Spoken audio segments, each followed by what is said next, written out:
Welcome to the Glue Pod. Hosted by Aaron Glukov. Can we check in?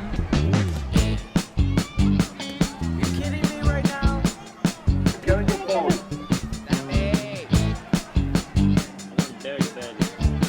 Featuring musicians, boxers, and some of the shit. Community is what's going on. You asking me?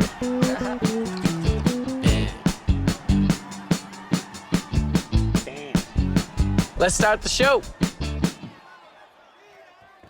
Can we do this? What's up, everybody? Welcome back to the Glue Pod. Happy to have my guy, Manny, Sweet Dreams Correa, here with me, man. The ABF Atlantic champion. Someone who I've been inspired by for years, just watching you do your thing in and out of the gym, man. How's everything? Everything's good, man. Thank you for having me. Yeah, dude. And you're coming off a big win again and moved to 9-0, 6 KOs this past Saturday night. So Yep. I appreciate you getting this interview in with me so close to it. And It's a long time overdue, bro. Yeah, you know man. It is, man. We should have done it a long time ago. Absolutely, dude. Absolutely. So, I just wanted to start with, basically, I know you have a really interesting, journey when you're coming into this sport and how you got into boxing and somewhat of a tumultuous start to it. But I think it's a journey that a lot of, people in the fight game can relate to. Started in New Orleans, right? Yeah, I mean, we moved from Cuba in 95, lived in Miami for a little bit, and then we moved to New Orleans. We had family over there. I lived over there till I was about 12 or 13 years old.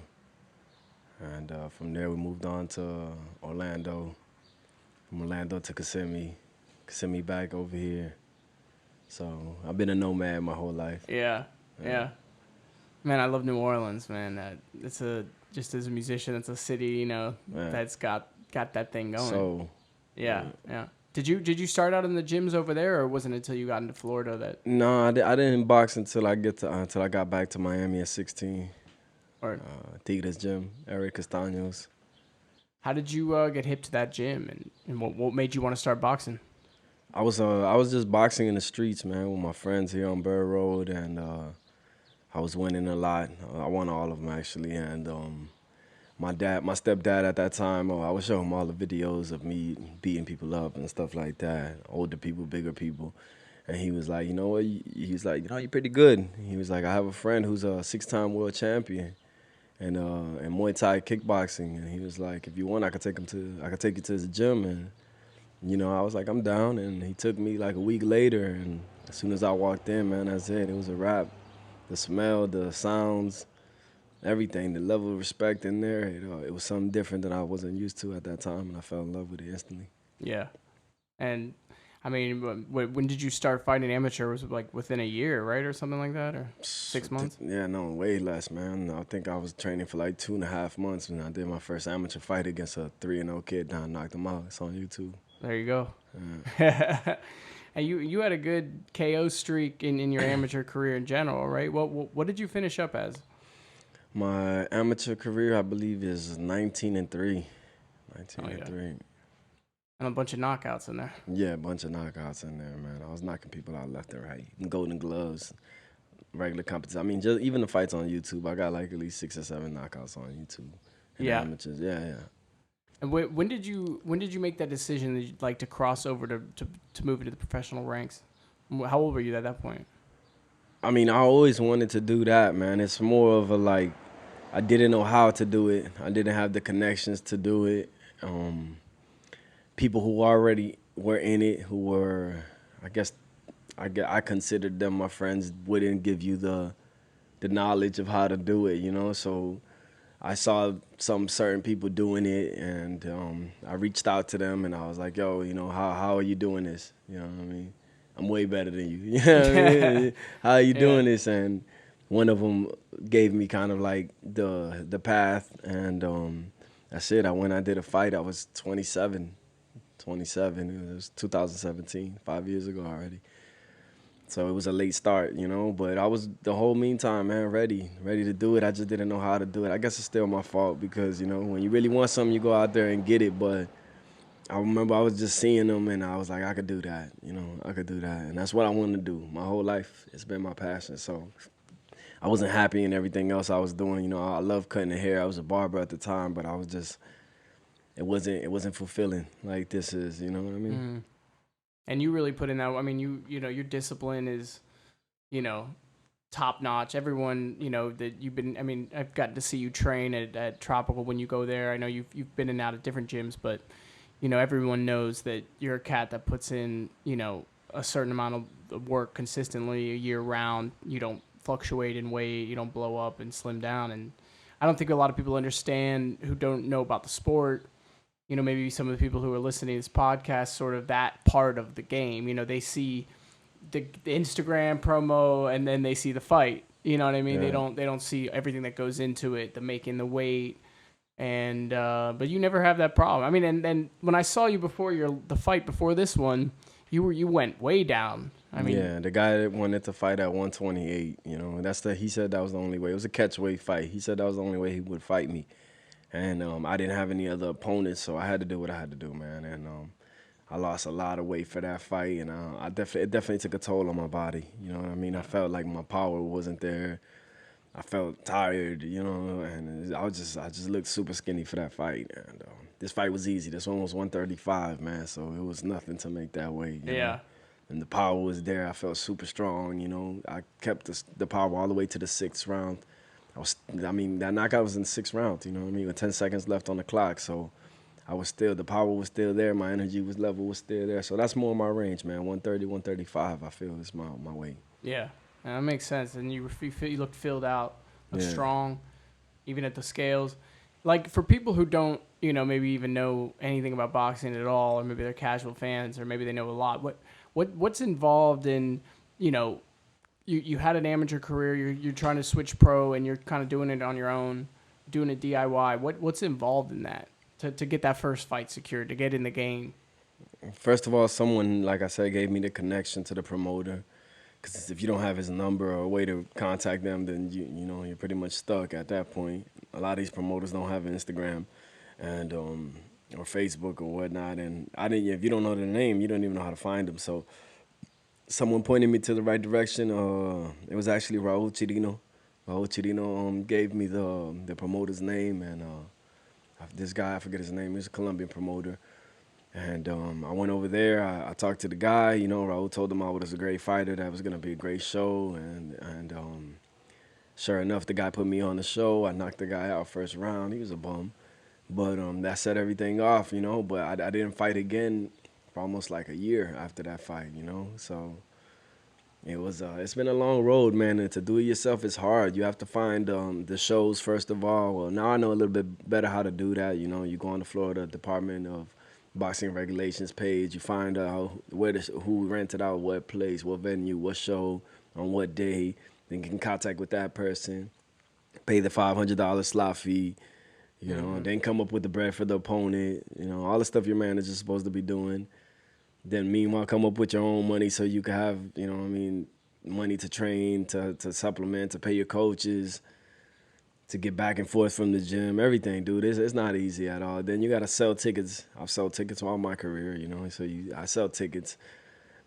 A lot of times they're raping you on the tickets. You're not really getting what you're supposed to. And I'm fighting for free. You know, I only made money one time in boxing, and that's when I went B-side to a fight against Dustin Arnold and at the Hard Rock. And other than that, it's just you gotta love it, man, and see your own. You gotta see yourself at the top, you know, and believe in your own dream. Because at this point, they know all us boxers who are like this. Because it's not just me going through this; it's probably the majority of the sport. Mm-hmm. They know that we want it so bad that we're willing to sacrifice everything, you know, and exploit that. But it is what it is, you know. I mean, that's the thing that's so crazy is like the fact that this is already the hardest sport with the greatest risk, and it's just such a hard game to get in, to make it profitable, and it's like a labor of love. And I feel like I can't, obviously being a musician, it's nothing like being a professional fighter, but I can No, relate. they're really similar. Yeah. My cousin's a rapper. It's really similar. Yeah. You know, everything's about you. You have on to you. invest in yourself. You have to put 100%. yourself out there. You have to take the less pay, take the long hours, you know, do all the work. It's very similar to the It rap is. game or the music game. It really It is, and it's about doing it, and that's why a lot of people, you know, they give up when shit is hard because it's a grind. It's a grind. And you won't see no payoff for a long time. No. You know? You And, won't. and similar to being an athlete, it's like, you know, you have to constantly be working on your craft. It's not like, okay, now you play drums, you played a gig and got paid for it. Now you're good. It's Yeah. like no, this is just a constant. It's a lifelong journey. You never Exactly. stop getting better. And in sports, the window is short. Like if you could be a musician forever, because it doesn't necessarily fuck you up. I mean, maybe you fuck your ears up. Yeah. But you know, you got a tight window to be a professional athlete. And what do you think? You know, do you look at 5 years down the road? Do you look at a trajectory of how you want to do things, or do you kind of take it fight by fight? And I know 5 years down the road I'm gonna be a world champion, there you go. undisputed, unified with a bunch of titles. Hell yeah. I'm looking probably to give another 10 years to this sport, you know, strong, Yeah. and then retire. You know, if God grants me my health, you know, and then retire so I could enjoy all the hard work I put in. You know, I have a daughter now, so Yeah. that's number now more important to me than this. Even though I love boxing, I always will. Now I also have to be there for her. You know, it changes. Yeah. I don't want to be a dummy. You know, Yeah. I want to enjoy her years also. You know. Yeah. No, and I mean, the thing is, you know your shit, and you work hard as hell on your craft. Do you think a lot of boxers slip up in terms of putting themselves in situations that are really dangerous in the ring because of outside activities? Maybe they've been drinking, maybe they're smoking, maybe they're doing shit. Definitely, I've done it before. Yeah. You know, and you'll feel it in that ring. I've pulled it off because thankfully, you know, I've got heart and I've got balls, but also I'm just at the beginning level with this. You know, and as you go up and up the ranks and you climb those ranks, even at this stage, when I've done that, you know, early in my career, relying on my skills, I felt like this shit could get dangerous in there real fast, and it could get dark in there real fast. This last fight for me was a walk in the park. Even though it was my hardest opponent, the guy was tough as He nails. looked tough too. Dude, he was tough as nails. I hit him with the kitchen sink. I got pictures to show you, man. This guy was bloody head to toe. He got stitches on his left eye, his right eye, his lip. I busted him up. He was bleeding everywhere, and he wouldn't stop coming. And Yeah. he was powerful. You know, he was strong. He looked huge at that weight. Yeah, no, he was that same night. He posted on his Instagram.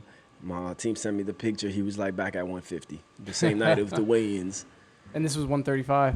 135. Crazy. So he had a huge weight advantage on me. But like I said, it was a walk in the park in the sense of I put in the work. Like I've had my last 3 or 4 fights, man. I put in the work, and it was just, it was almost like a glorified sparring session, man. I felt like if it was just another day at the gym, you know what I mean? Yeah. Another day at the gym, dude. I had fun in there.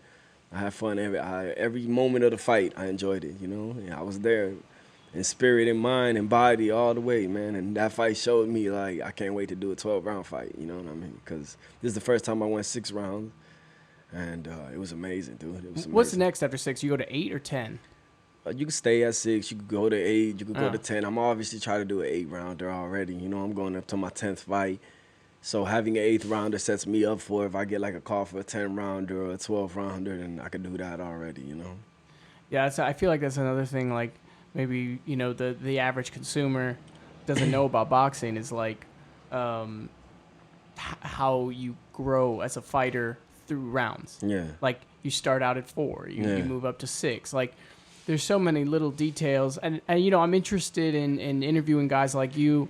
Partly because, you know, boxing's been a big passion of mine, and, Yeah. and you know, I just love to work at it and try to get better and be around guys like yourself. It motivates me not only for this sport, but in my outside life. I really feel like it's helped me be a better musician, better person. Yeah. But what I also want to do is, you know, because we're in an era now where boxing is having this time where it's time again in a sense, but there's a Yeah. lot of there's a lot of phony shit going on Yeah. too. There's a lot of this, you know, the YouTube stars, and I'm not gonna just solely hate on it, but I do think that there's something to be said about someone like yourself, like appreciating really what it is, like really what training, going from amateurs, going to the pros, understanding like just how hard it is to be able to be in there for 4 rounds, let alone a championship fight is 12. Like what is really goes on, these people just don't know. Yeah. And for someone like yourself, being a professional boxer, when you're seeing this stuff go on in the sport right now, how does it make you feel? What do you think about it? Do you have an opinion about it? Does it bother you? I mean, it did bother me in the beginning. I'd be a liar to tell you it didn't. I'd also, I'm a human, so the way I see this, I've been doing this for 15 years, and a person who's just started, is making millions. Meanwhile, I'm still paying for my fights, you know what I mean? And I know I'm way better, but it is what it is, man. You can't be a hater, you know what I mean? It teaches you something. At first, I was looking at it at that point of view. Now I look at it like from the point of view like maybe I need to be also more of a sportsmanship, like more of a character. Maybe not a character because I won't change who I am ever. You know what I mean? But I know what you mean. I guess I gotta be a little bit more like almost like bringing in a little bit of like the WWE and WWF Conor McGregor type thing towards it, where you gotta be a showmanship. That's the word I was looking for, not a sportsmanship. Showmanship, You have to like make yourself a little bit more of a character, I guess. You know what I mean? Well, and the thing about you is you actually are good with Instagram. Like you get it. And there's a lot of dudes, in the boxing game that just either are missing out on that or not getting on it. And obviously now it's like, you could be a jackass and have 100,000 followers on Instagram and book a fight. Yeah. And they could even be a bum. Yeah. And you could get paid. Yep. And it's all just because I was talking about this with Javi at the gym, because there's been people coming in who are from other sports or whatever, and they've got these big Instagram followings and they're securing fights. They're getting to train with world champions. They're getting to train. I see it. It's horrible, dude. It's horrible, dude. It's crazy. They get more love than the people who've been doing this forever. You know what I mean? It goes to show you that everything's watered down now, man. And no one loves things for the purity of what they are anymore. As long as they can get $1 out of you, that's all that matters now. You know what I mean? If you can make them money, or they can make you money, or they can help you blow up in some way, but the purest boxing is dying a little bit, man. It really is. Yeah. You can notice that, you know what I'm saying? Like, it's crazy how these guys are random new guys, man, coming into the sport, fighting Floyd. You know what I mean? Sharing the same ring with someone who I look up to is like a GOAT, man. Someone who's put in so much work. I understand Floyd's point of view through it, you know what I mean? Why not? Easy money, you know what I mean? Easy money, but it sucks, man, because you see fighters who really deserve that won't get that chance ever in their life, you know what I mean? So, but it goes to your point. It's like, there is something to be said about, embodying that WWE, WWF, whatever that because that is kind of what's happening. Yeah. The pro wrestling vibe. Yeah. And that's why McGregor is still pay-per-view number 1. Exactly. And, it's like, you saw the other night he lost, he broke his leg, and I could promoting his fight instantly. Yeah. Promoting the next fight instantly. He's ready. And I know that one hurt because I feel like I could tell he really wanted to win that fight. Like he, whereas the last one was a little more. He didn't care a lot. He didn't care. But this one, and it's funny because I saw Rogan posted like a slow-mo clip, like it looks like the guy checked. Broke his foot before, yeah. And all that. But the end of the day, it's like it doesn't matter if he comes back 50%. It's not like, in the NBA, if Kevin Durant doesn't come back from the Achilles and hit jumpers, who cares? Pretty much over. Yeah. But if you're McGregor, it won't matter. People are going to follow that brand. Yeah.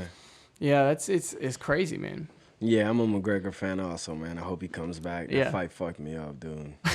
I bet on it. Yeah. I bet on McGregor. So I was working for free at my gig that night. Damn. Yeah. Damn.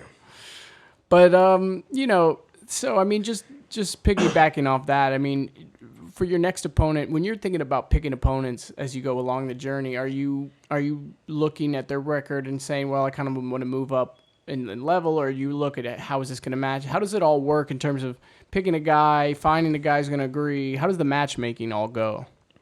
So every promoter has their own matchmaker, and they find you the guys, and all you do is say yes or no to the guys they find you. So at this level, they pretty much don't find you undefeated guys. You know what I mean? Because another undefeated guy is you in another local, in another state doing the same thing. Why would he go to someone else's town, put his record on the line where he's not known, he's not the local fighter, he's not selling tickets, the promoter's not going to favor him, the show's not going to favor him. You know, it's almost, he's doing the same thing I'm doing, which is he's just building his record till it gets to a point where he's 10-0, 15-0, and gets called in for a TV fight, PBC, ESPN, and he shines on that limelight, man. That's what it is. You know what I mean? That's what it is. These guys you see, you can pull up all of these guys, man. You can pull up Gervonta Davis's record on Box Rec. You'll see his first 10 fights, 12 fights, bums. Yeah. You know, no positive record guys. It's the same thing till he gets seen by somebody. Floyd, I guess, was the one who saw him, and boom. Then from there, they still find you bums, but positive record bums, because they have the money not to pay for these guys, so they bring them in from wherever. You know, Colombia, DR, even here in the United States, there's a couple of them, but, you know, those guys are going to want to get paid what they want because of their record. They got undefeated records, you know. So imagine if I'm paying about $3,000 for these guys who don't have undefeated record. Imagine how much an undefeated record guy or a positive record guy is going to want to come fight you, you know. He's going to want $1,000 a round. Yeah. Or more, you know, so. Do you think that's a route for you to cash in and take on that role where you have to bet on yourself? Is that something you've thought about? Like, well, if I build my record up, you get to a point where you're 15 and then that call comes. What is the amount that you're looking for that to be like, yeah, I'm down, you know? I don't really care about an amount. I just tell them the same thing. I've gotten a call before, and I tell them all the same thing. It's not really about an amount as long as it's the platform I'm looking for. Yeah. And it's not like I don't want one of those undercard that's going to get, like, streamed to things. Right, that doesn't make it to the actual. Yeah, it's got to be on TV. Mm-hmm. It's got to be a TV fight, and it's got to be on my contract, you know what I mean? And then whatever, I'll take a loss on the price a little bit. It doesn't matter, you know what I mean? But as long as I get that exposure, I take over the shows every time I fight, man. So on a national level, where we have camera and exposure, dude, I know I'm going to overnight be a success. I know overnight I'll have a lot of phone calls, you know what I mean? And I'll rise my stocks, man, overnight. I know I will. So that's all I'm waiting for, man. I'm still building my record, and Yeah. It'll happen, man. This time next year for sure. You know, this year, half of this year is left, and next year for sure, man. That call's coming in, and we're going to handle business. Well, and to your credit, you got 2 fights in during COVID. Yeah. I mean, I guess you could say this last one, COVID's over, but if Yeah. you look at the news, 25,000 new cases in Florida, you know, it's over, but 3 fights in, because I did 3? the one fight in last year when COVID had just came out, like 3 months after COVID. oh shit. Yeah, with the white kid. Remember the white kid with That's the tattoos? right. That's right. Forgot about it. I forgot that. See, that's how long it's felt. There was no fans on that show. Right. If you remember. There was remember. no fans on that show. And I did the fight now with the Argentinian at the beginning of the year. I think it was late February, early March. That was a tough guy too. Yeah, he was a tough guy too. I mean, obviously you had to go to the catch weight. That made it Yeah. hard, but he was moving around. Yeah, he was moving. He wasn't around. there to get put down. Yeah, no, he came to fight. Yeah. Fight. That's the thing about me. I've only fought two bums that are cans. You know what I mean? Like, and that was my first 2 fights. Other than that, even the guys that I fought that have negative records, we chose them for that exact reason. You know, we accepted it for that exact reason because we knew they would bring out the best of me. They were coming to fight.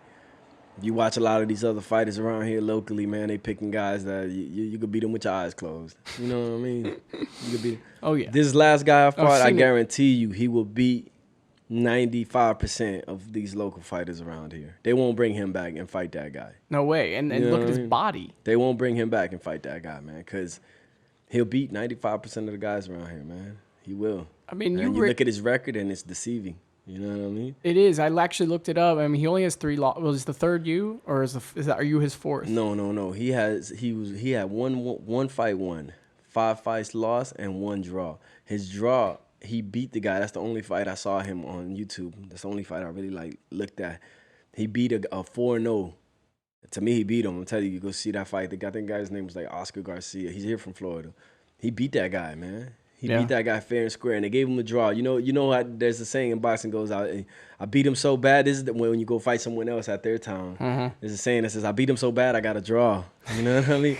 That's a real saying, you know? So That's what they did to him. They gave him a draw so it doesn't stain the kid's record because he's the local fighter and he was, from here, Christy Mack Promotions. But he beat that kid, man. He beat that kid. So I knew the kid wasn't going to be a chump. Yeah. And he's an MMA fighter, actually. He told me after the fight. He's like 12-5 in MMA, So you can't sleep on these guys' records. A lot of people look at these records and just think it's a walk in the park, but I don't take no man lightly, dude. You know what I mean? No way. And I mean, just the visual, the guy came in shape. He looked freaking jacked, dude. Out of the weigh-in, obviously.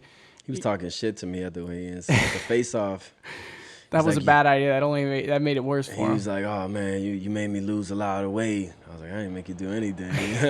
And then he was like, "Yeah, we're gonna have fun tomorrow. I'm not coming to back down." I was like, "I hope not. I hope not." Yeah. But I knew. I looked in his eyes. I knew he was gonna come. Yeah, I knew he was gonna come with it. And that 1-2, that was the 6th round. Put him down. Textbook bang. You turned over. You followed him with the right hand, and then he's stumbling back. You hit him with a hook. He's in the corner, bang, bang, bang, and that's pretty much a wrap. That right hand really looked like it caught him. I mean, it was a nice one too, man. The angle does no justice. He fell out the ring. You see it, my view, it was amazing, dog. I knocked him out the ring, dog. Boom, that shit was beautiful. I know you were feeling yourself. That way. It's the best, man. Wait till you see the video on the Road Warrior Promotions. Glenn, people gonna post it on YouTube. They post these fights on YouTube. Good, because so you'll see the actual full view, the full view, like if it's a real boxing fight, and there you'll be able to see it was a war, man. We turned that place up, man. Like that place was like, he hit me with like 2 or 3 shots where people at times were like worried, like I was almost hurt, He didn't ever hurt me, but I did feel his punch, you know what I mean? I did feel his power, and that put me into a very like.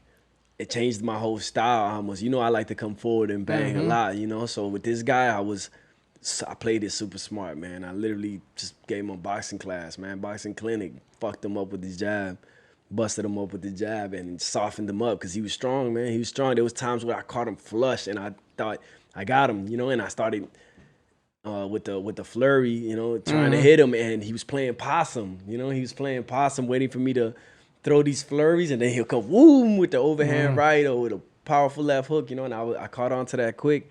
So I was like, nah, we got to soften this guy up more, and we softened him up right until like the fight was over, man. I seen there, I saw his spirit break. Yeah. 15 seconds, 20 seconds before the fight ended, I saw his spirit break, I hit him with the 1-2.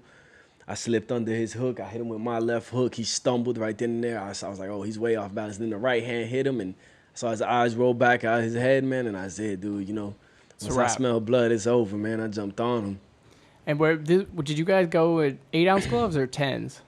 Everything 147 and down is always 8-ounce gloves. 8-ounce gloves. Yeah. Serious. Shit was horrible, man. I felt my hands by the 3rd round both fucked up, man. Yeah. I was punching with open hands, because the gloves suck ass, dude. Shit's horrible.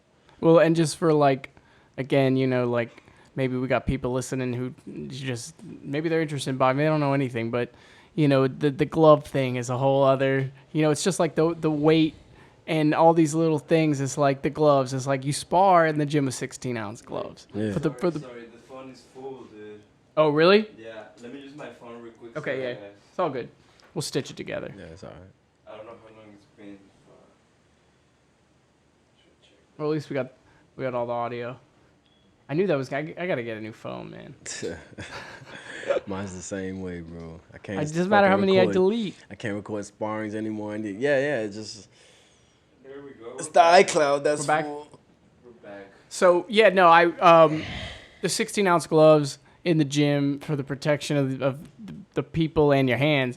When you go into the ring and you're fighting with 8-ounce gloves, can you give people who don't know anything about boxing a little bit of a guide into the difference in that, what it feels like, how that changes everything, and how some fighters don't transition well from these different glove sizes necessarily? And I feel like maybe that's actually been I feel like you're a type of fighter that it's a good thing for you. When you come down in those gloves, it maximizes your power. And you can take the punch. It does, man. It does maximize my power, But at the same time, like, this fight showed me like I'm fighting with grand gloves from now on. You know what I mean? Like, I can't use the puncher's glove, like these small, Cleto Reyes or these small like title gloves. I just can't, dude. Like my hands was fucked up by round 3. I felt it in both. You know, I had to pull it off, so I just pulled it off. But it was. I felt it in the back of my mind, like my hands are brittle as fuck right now. You know what I mean? I couldn't sit on the punches like I wanted to. So from now on, we getting Grant gloves, man. We coming in with the Grant gloves. You have to have 2 pair of gloves, and you have to bring them in the box, still closed, non-open. And obviously, you know, Grant gloves are like $300 a piece, but that's why Floyd uses them, man, because he has hand problems too. So that's what I'm gonna do, bro, because I've used the other small gloves, and it always the same shit, bro. I can't be going through it every time where my hands are so fucked up after the fight that I can't grab a cup. Yeah. You know what I mean? And, That's it's crazy. bad. Yeah. I mean, how common is it to injure your hand in a fight? For different fighters, is it different, or is it just like, you know, you put those little gloves on and you catch someone, you know? I don't know. clean? To be honest with you, I feel like I injure mine more than everybody else. I don't see anybody complaining about it as much as me after the fight. You know what I mean?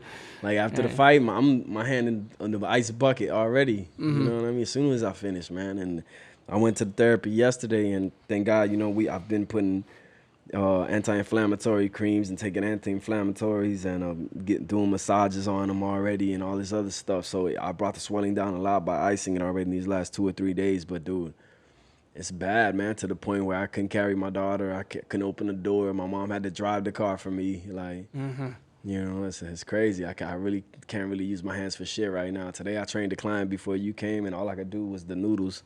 And even that hurts, you know? Like, it hurts my wrist. It hurts my fingers. Like, it's crazy. How has that been for you training, man? I mean, you're a great trainer. And how long have you been – because, you know, I know in the last couple of years you've really been kicking it up. And I've been seeing on the gram, you're getting people over here in the gym. And are you enjoying that? Like, I love that, man. I love that. When I eventually retire from boxing, that's what I see in the future for me. I see myself making a couple world champions. Being in the gym all day, that's what I love to do, man. I love to teach people boxing. I love the confidence it gives people, how it changes their life. I feel like it's better than therapy. I feel like it's giving, especially a young male, it's the best gift you could get from another male, man. Like that's the best thing he could give you. You know, the level of confidence boxing is gonna give you, it's gonna change your life in more than one way. You know what I mean? And it'll humble you at the same time. So. No, you're really good at it. I mean, from personal experience, you know, we've done sessions together even before my first, you know, amateur thing I did, like, you know, coming over here and getting those deep workouts, you know, where you're putting the whole thing together in one day, the mitts, the you know, maybe some drilling and then sprints, push-ups, conditioning, everything one day. How many people put their strength and conditioning in the same day as their boxing skill training? Is that common? And, you know, do you like that? Do you do that for yourself? Do you try to, you know, or do you like splitting up sessions? I do that with my coaches, man. We obviously it's not as deep, and we still have a whole nother strength and conditioning workout throughout the day. But with the boxing, we always mix in a little bit. I mean, boxing itself is a form of strength and conditioning workout almost, you know, whether it's the ladder drills or agility drills or, you know, I'm wearing weight vests or the egg weights or something. You got to mix in a little bit of that, you know what I mean? It's just, you got to make it a little bit harder than it normally is. So when you do it normally, it's a little bit easier. Yeah. You know? Yeah. Hey, I that's the thing I've really dug about, like, as a layman, which I am, is like just doing those sessions where, you know, you're building up, because, you know, you go into train and get to that point, you can measure your own growth, because you can see how far how deep can you get after you've done maybe some sparring or some drills, you know, and some bag work, and then you've done mitts, and then it's like, all right, can you get some weights up? Can you get some sprints in? Yep. Can you get, you know, bleachers, whatever, and each time, you know, in this last, since my you know, I had my appendix taken out, and, you know, I've been just trying to get back into the shape I was in, because I felt like a machine, you know, before. And it's taught me a lot, because one, you know, you realize, you know, how much easier it is to maintain a level than it is to fall out and come back. That's why I don't do it anymore. That's why I don't do it anymore, bro, because you go through pains and shit there that the average human will never know. Yeah. You know what I mean? Like, they would never know, man. It feels like you literally got hit by a truck sometimes when you wake up in the morning. Mm-hmm. It's just everywhere, man. That's why I try to always stay in shape, bro, because I'm one of those that if I let myself go, even though physically I might not look like I put on a lot of weight or this and that, it's still like it's like a mental weight you almost put on, you know, a mental laziness that to get back from that, it's so hard, dude, that all it does is just delay you. It delays you from getting on to the next level, because now you have to get ready. And instead of being ready already to reach a new level, and that get ready just to get into fighting shape takes easily 90 days, man. You know what I'm saying? To get into, and I wouldn't even say that's full blown, you know, that's Right. just it takes about 6 months where if you're doing that for 6 months or a year straight, everything just becomes much easier, dude. Your body recovers way faster, whether it's a track workout, strength workout, sparring. You know how it is when you come back and you do a sparring for your first time, dude. You're fucking sore as hell. So whereas now I might spar, bro, and the next day I'm fine. Like, I could go do track, I could go do whatever. You know, my body's already used to recovering. Yeah, and then the running part. It's like, you know, if you have that constant miles under your belt every week, you're getting it. At least you're at a certain level where you can, okay, now I know I got to push up the sparring, I got to push up. But when you lose even the running, and then you're just Got to start from scratch. start all over from again. scratch. It's so hard. It's the worst, man. It's the worst, dude. And you know, for people who don't know, you know, maybe you're interested in getting. I always tell people who ask me, like, they're interested in boxing, and then told two things. There's always two things that happens. One, that I'm like, man, this is the greatest workout. You got to hit up, you know, my guy Manny. You got to go hit these guys up and just go train with them and see the whole thing. You'll love it. You have no idea how much you're gonna love it. And the first thing that they always say is like, well, I don't want to get hit. It's like, no one's gonna let you get hit, dude. Way before that, you gonna get hit spiritually. Way before you get physically hit. Yeah, you know? exactly. It's like, dude, you don't.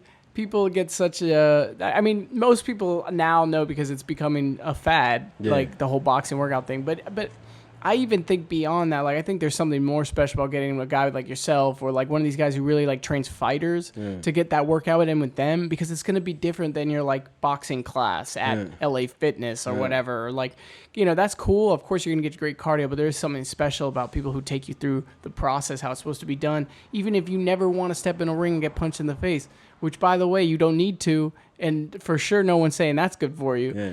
And if you have the desire to do that, show the sport the respect it deserves. Yeah.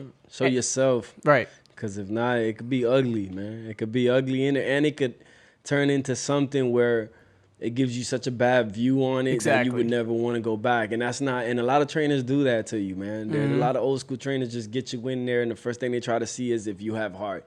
Put you in there where a guy's gonna beat the shit out of you. You know, that's how it was for me. And even though that does breeds. And it does show people who have heart. Not everyone's built like that, and not everyone. I went through a lot in the streets, so it was nothing for me to go in there and fight with one person. I was getting jumped by 50 people my whole life. You know what I mean? I couldn't fear one man, but not everybody goes through that. You know, so my trainer, he was good enough to teach me that. Like, it's not that they're pussy, and it's not that anything. It's just that it's the fight or flight instinct, man. Not everyone has that developed so well that they can go through some huge adversity, like getting your ass whooped in the sparring, and come back and want to do better. Something about getting beat the fuck up will make you like hate that shit. You know what I mean? Like, I never want to go back there again. Like, I don't want to do that again. You know? It can be traumatic. Yeah. It can be really traumatic. Okay, and it's like, and you get to the point of like, because I've been in both situations. I've been in gyms where I've been thrown in the fire. And you know how I am. Like, I'm always like, I'm always up in people's ass. I'm like, I want more. And they're like, oh yeah, you want more? And then, you know, you get caught, and then you're like, Get what you wish for. yeah, you're like, shit, that sucked. And, you know, I'm the type of person that I actually prefer the method of like learning and a little like get the training wheels on. And You have to give a man the tools first. You gotta to have get the job done. You gotta have some You can't fucking send defense. them, you know what I mean? If you construction worker, to give you a hard hat, to give you your tools, Right. they show you how to do the job, then you do the job, you know? They don't Exactly. just point you over there and be like, go figure it out, man, because that's the way things are done in life, man. First, you have to give the man abilities to defend himself. First, you must teach him how to defend himself. 100%. You know, if you don't teach him how to defend himself, then dude, And I don't like that. You know what I'm saying? None of the guys I bring over here, nobody's been knocked out. You know, and they all spar. Even all the girls here spar each other. And, you know, you might get a bloody nose or something like that, but it's not on that type of level where I don't let no one here hurt themselves and this and that. And all my guys are sharp, man. Yeah. They all sharp, you know what I mean? And they're all new to this game, man. These guys haven't been boxing for 3-4 months. Maybe the one I had the most is probably like 6 months.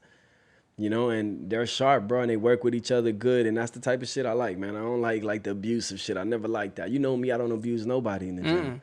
You know, you try to rip my head off, I'm trying to rip your head off, right. But I don't go out there and abuse someone who's a lesser opponent than me. I don't think there's any fun in that, you know what I mean? And I don't think it's cool, man. I don't think it's cool because I know how serious this sport can be and how one punch can change your life, man. Yeah. You know what I mean? Well, and that's the thing I try to tell people, because it's funny when you start, and now we're in a social media age where, you know, it's like this is a hobby for me. This is a passion, and I enjoy growing. I enjoy posting about it. I like putting it's motivating for me. I feel like I inspire other people too, and then I get to expose guys who are the real deal like yourself. But I do every once in a while, you know, I get ranges of messages from interest in it, and I'll point people the direction. Like, hey, I see you're doing boxing. I would love to try. Like, you know, if you want to hit up Dave, hit up Manny, you know, hit these guys up. Don't be thinking about. But they're like, I don't want to get hit. It's like, dude, no one's gonna. You go run 3 miles. That's what they're gonna tell you to do first. So I mean, but. You know, then you also get people who are like, we should spar, or using these terms. Those are the egotistical maniacs, though. You're going to get a lot of those. I mean, people just don't understand, like, it's like what that word means. And then, you know, then it's like, even if you're coming from a place of ignorance, it's like you're still not showing the respect to the sport and the process of, like, learning. But they'll learn the hard way. You learn the hard way. They'll learn the hard way. You know, those guys, you just got to laugh and just be at the gym to see it. Of course. When it happens, because you're going to notice someone get humbled real quick. Dude. You know, nothing to humble you faster than getting your ass beat. You know what I'm saying? 100%. That's going to humble you. And it's bound to happen. I mean, and that's the thing is, like you're saying, it's like if you really want to do it, if you want to fight, if you're curious about what it's like, or just test yourself, not even fight. Like I know people who've been like, and I do, it's like you said, I do believe there's something special about sparring. Like, even if you were never going to fight, even if you hate it, you're going to go through something in there that's going to make you a stronger person. and, you know, but at least, you know, get the training in, you know, the defense being everything, you know, and I always, like, I'm always working with Javi every week, and he's always like, I'm always asking, the other day he was yelling at me because I was working on some combo on the pad. I'm like, ask me, he's like, man, you stop asking me about offense, like your defense, you know what I'm saying? He's like, you need to move your head, and like, that's the other thing I think is the reality of the difference between getting in it to work out and then maybe wanting to test yourself is you don't need to move your head to work out, but you better have that thing moving or try or thinking about maybe moving it when someone's about to punch you in the head. So how you react to the punch, that's a part of boxing that people don't give enough credit to. You know what I mean? And defending the punch. That's true, you know. And it's 50% probably more of the fight. Everyone trains offense, hit the bag. The bag don't have hands. Yeah. The bag doesn't have a mind. It doesn't train, you know what I mean? A lot of these guys get tired hitting the bag. Mm-hmm. And then they want to spar. You know, they're super, I get them all the time, dude. You don't think I get those guys? I get these guys who just want to come here to test how good of a fighter I am. You know what I'm saying? It's hilarious, you know. They're like, put on your gloves, bro. Like, not as direct as that, you know what I mean? But I can still tell, you know. I can still tell when they're trying to skip straight into that, and that's fine with me, you know. As long as you pay with the class, I don't see it as I'll whoop your ass for $30 an hour, you know. It's no problem if that's what you really want. But right. I tried to, like, you know what I'm saying? I really try to teach them, bro. But I even get those cases, bro. I even get those cases of people who just, because of my size or whatever, they're like, how bad can it be? You know what I'm saying? How bad can this guy pretty be? You know what I'm saying? And it just sucks, man, because you have to humble them, man. You have to, you know what I mean? Obviously, I haven't knocked anybody out yet or nothing like that, but I will make them piss some blood, you know? I will make them piss some blood. I haven't, Come around. I've broken a rib or two. Man, because, you know, when you feel someone trying to rip your head off too, now it's like, all right, now this guy is taking this, you know what I'm saying? He's taking this personal. He's trying to make a point. The famous adage, let's go 70%, you know, and then they get in there and They're throwing haymakers at Yeah, you. that's the thing about me. I don't care what percent you say we're gonna go. You know, it's the percent I feel on the punches. You know, I got a good radar for that. I've been too long in this sport. You know, so I can tell what a punch feels like when someone's trying to hurt you. Yeah. You know what I mean? And then that's it, man. I just give them right back, and that's it, dude. But yeah, you get those type of crazy fuckers all the time, man. Just want to try their Test themselves. Yeah, they just want to test themselves, I guess. You know, see, this guy's a pro. How much? 135 pounds? How hard could he possibly hit? You know, how hard could he possibly be hit, or how hard can he possibly be to fight? You know, or this guy's tiny. And then that's it, man. You have to wake him up to that knowledge that, you know, it only takes 7 pounds of pressure to break a nose, and even less to get clipped in the chin and fall and have your whole shit shook. You know, so. Come out there talking a little That's bit why funny. I love boxing for that reason too, man. It's the quickest humbler you could give to a man, bro. 100%. It's the quickest humbler you could give to a man, you know? Well, and I think there's something about that's why the sport itself breeds this like dope level of respect and humbleness at least at the gyms I've been in. It's like because you see and like pros training next to some dude who's just trying to lose weight and nobody's gawking at each other. If you were going to go play pickup basketball at a gym and you start shooting and you're next to somebody who can really play, they're going to look at, you get, I mean, I'm sure that, I'm not saying that doesn't happen. I mean, my limited time in the sport, but just from what I've seen and being around guys at a high level, there's, because you're there. And what people respect in boxing is work ethic and showing up and caring. And everyone's had their ass whooped. Yep. Everyone. So even the best guys, so they already know. And I dig that. That's why I think it's the greatest sport for anybody who wants to get in shape. Yeah. For anybody, it's like you are gonna get so much more out of it with your mind and everything than just going and be like, okay, I got a gym membership. I'm gonna go do bicep curls and it's like fuck all that shit. You can get a. You see those guys slamming the weights. I see them all the time, bro. It's hilarious, bro. 200-pound guys slamming the fuck out the weights. Yeah. You see that guy probably 30 seconds of a fight, and you see just how much of a chihuahua he is. 100%. This fucking guy. You know what I mean? And I'm always can't fight. You know what I'm saying? This is so good, be so big, and then you can't fight. You can't even protect your girl. Can't protect your families. Like. Well, and that's so those are the egomaniacs right there, because they're trying to scare you with the looks. With the looks, not with the actual essence of being able to fuck somebody up. You know what I mean? So. And it's like, what is actually the point? I always wonder, like. Not being functional. Yeah, you're not You're not strong and healthy. Can't wipe you're not your healthy. own ass. Yeah, right. You're just fucking. Yeah. And you're going to your office job. But that's what it's for. It's because it's the ego, man. So they don't want people to mess with them, because deep down inside they're scared. That's really what it is, man, because there's only a certain level of big you have to be where you feel good and you look good, you function, you're strong as fuck. You know it. I'm strong as fuck. But then when you see unless you're a bodybuilder and that's your thing, but a lot of them if it aren't. Becomes your passion. A lot of them aren't, and they keep trying to get bigger and bigger, and I feel like it's something inner that they're trying Calves to are hide. getting smaller and smaller. They're trying to hide that they're really soft. You know what I mean? So they put on the fucking armor of muscle to hopefully scare someone who's not as big to not even like touch them or fuck with them, because I'm this huge person. But you notice all the time that I've seen them all the time get fucked up, bro, all the time by people half of their size, because they just can't fight or they're soft. You know what I mean? So it is such a weird gym culture thing, man. Like, because I used to go, LA Fitness a lot, or like it's not by the house, and it's something I'm not. I feel like I'm plugging LA Fitness way too much in this pod. You actually call and get some money. But like, no, I mean, it's like just that whole vibe. It's like they're sitting next, like, oh, that guy's benching, this. It's like, oh my God, get the fuck out of here. And that's the thing I love about boxing is you get the strength, the conditioning, everything in one workout, and you're using your mind, and it's creative, it's functional. So if you had a client, if you had somebody come up to you and was like, I want to get a workout plan, I got 6 months to get in the best shape of my life. Fuck that, 3 months. What would you tell them to do? What would be where should they start? You know what I mean? 3 months to get in the best shape of their life. I would tell them running, swimming, biking, jump roping, any cardiovascular type aerobic, anaerobic exercises. Definitely track work. You want to get the best shape in your life? Go do some track work, man. Go do some 800s. Go do some 400s. You're not going to get more tired than that. I haven't felt more tired than that. Even boxing doesn't get me as tired as track work. You know what I mean? That's because you're doing the track work. Track work is fucking crazy. Yeah. Track work is fucking crazy, dog. That's the only thing that will like make me feel like I'm about to pass the fuck out. Yeah. You know, for this camp we did a couple of sessions, dude, and it was fucking wild.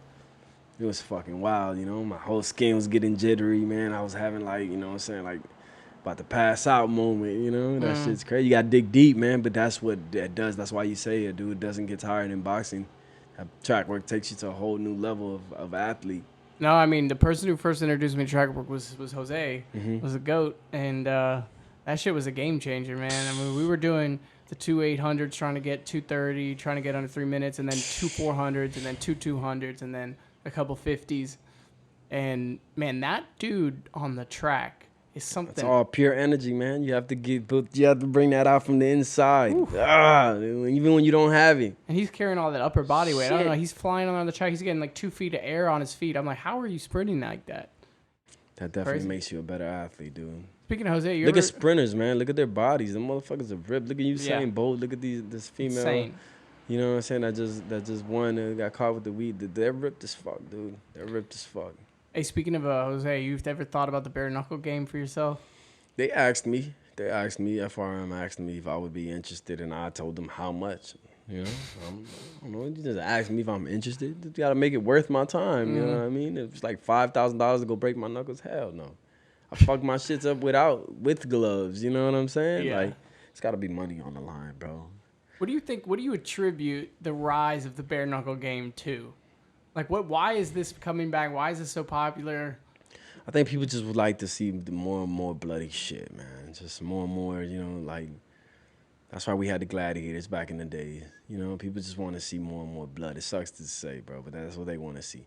But I feel like that sport won't last long because the fighters would constantly have to be, like, new recruits. Because everyone's getting hurt. That and their hands, there's going to be no way there's going to be guys there that can go 15, 20 fights, dog. There's just no way. I just don't see how it can happen. You know what I Better make the mean? money quick. Huh? I just don't see how it can happen, man. If I'm telling you, boxers are fucking their hands up with gloves. These guys are fighting with 5-6 rounds, 2 minutes without any gloves. Oh my God. It's literally insane. At the same time, it makes me feel like I go there and I knock motherfuckers out clean, but I'm like, I'm gonna hurt myself more than them. Yeah. You know, how long could I prolong my career like that? Like bare knuckle, I don't think it would be long. Yeah. Personally, I feel like I throw with too much emphasis, and I'm gonna fuck for sure. I'm gonna fuck my hands up. You know, now if there's a good deal on the table or some shit, you know, all right, you know, but. And by good deal, I mean like more than 20,000 easily. You know what I mean? I'm talking like 50,000. You know, because that dude, I'm telling you, it's not worth it, bro. That shit is not worth it, bro. Like, Yeah. I think 5 fights in, a lot of these guys are gonna be fucked up, bro. Yeah. Yeah. You know, your face will probably heal, but your hands, that's just not gonna heal, bro. It's funny. I've been seeing guys like Paul Malagiani or whatever, like former world champ, like really pushing that brand, and like they're like, well, it's safer for the fighters, you know. The fans get the blood quicker, and there's less brain trauma for the fighters. But it's like you said, it's like, but at the same time, it's like guys are gonna be fracturing their hands and their face, and they got to recover from the fracture. So how many fights can you get in how much? It is interesting. I mean, it's that's happening. And I think you're right. It's just people want to see blood. That's why people love the MMA. Yeah. And you know, if as a boxer, when you get in a ring with someone who's MMA.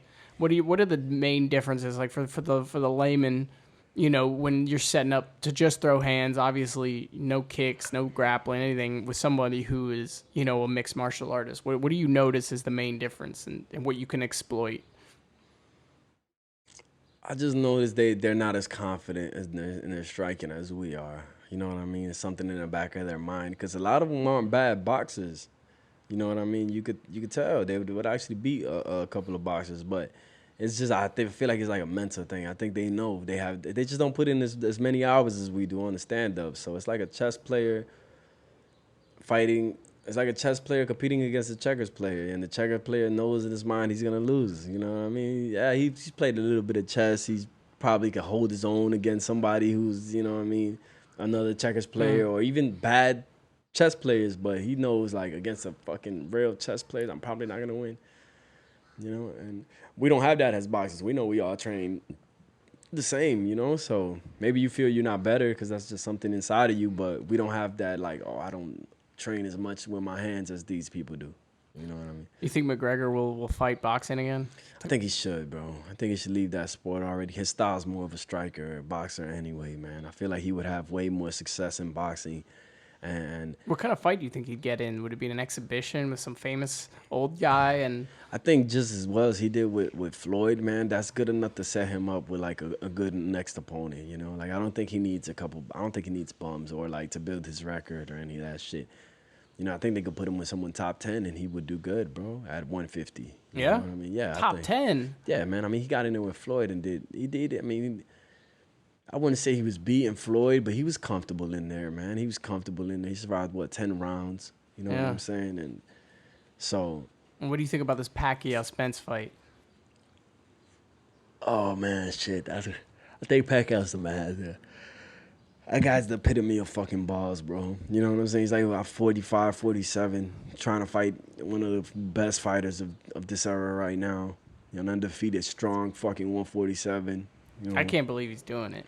And I think he's doing it because he sees what Floyd's doing and he's like, I'm going to zag. He said that. He said that? Yeah, Okay. yeah, he said that. He said he just had they just had a press conference and he was like, we had 3 or 4 different other opponents that we could have chose that were just easy fights with me. I could have just got him, cruised, made my millions, and got out of there. He's like, and that's not what we want to do. Yeah, He's he like, wants to cement his legacy. It's like right I now. want to fight the best right now and Right. test myself with the. But you know that's how Pacquiao is. That's why I love Pacquiao. Me too. Man. You know, Well, I and love Floyd, but I love Pacquiao too, man. Because I wonder if Floyd's thinking that because, you know, everyone's going to have just seen, maybe, you know, who knows, we'll see Floyd again, but we're leaving him with Jake Paul, right? It was Jake or Logan?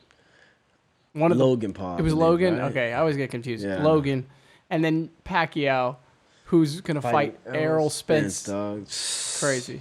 Crazy, man. It's fucking ridiculous, dog. Yeah. This guy, you know what I'm saying? That's unbelievable. Yeah. I'm going to definitely be if watching he that. beats Errol Spence, bro, that man is, Puts him on Mount Rushmore in the world of boxing, man. He's always been like, he's my trainer that started me in boxing, Orlando's favorite fighter. He says that man has the epitome of heart and just balls and just a great boxer in the sense of he's always offensive. That's why my trainer always trained me to be like that.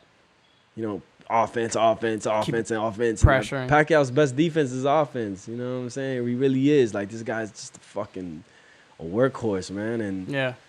I love him for that, man. He takes no easy fights. He fights whoever. You know what I'm saying? He's got balls out this world. He's really small compared to everyone he fights. You know, he's 5'5", Yeah. 5'6", fighting guys at 147. You know, Errol Spence gets up to like 180. Unbelievable. It's a big-ass 147, dude. So, you know, when do we think we can catch you on the next fight? How long are you going to take off? Do you have a plan, or you're not even thinking about it? You're just... Yeah, no, we have a plan, man. Hopefully, God willing, I'm healed up before the end of this month, and I could get something in August, man. Latest September, dude. I don't want to pass September. Yeah. I want to get at least 2 or 3 more in. And You want to close the garage door? thanks, dog. So the sound. Boom. You wanna ask that question again? Yeah, I was just going to say, well, when are we going to see you next? God willing, I'll heal up within these next 3 weeks, man, in my hands, and I'm back in that ring August, September, dude. I don't want to take another 4 or 5 months off because I can't find a fucking promoter to get me on a show or come up with the money. Thank God now I'm with my boy. I have a sponsor now who is going to help me with my fights, life, and wellness rehab center. One of my boys, Marcus, from my first gym, from Thiegler's gym.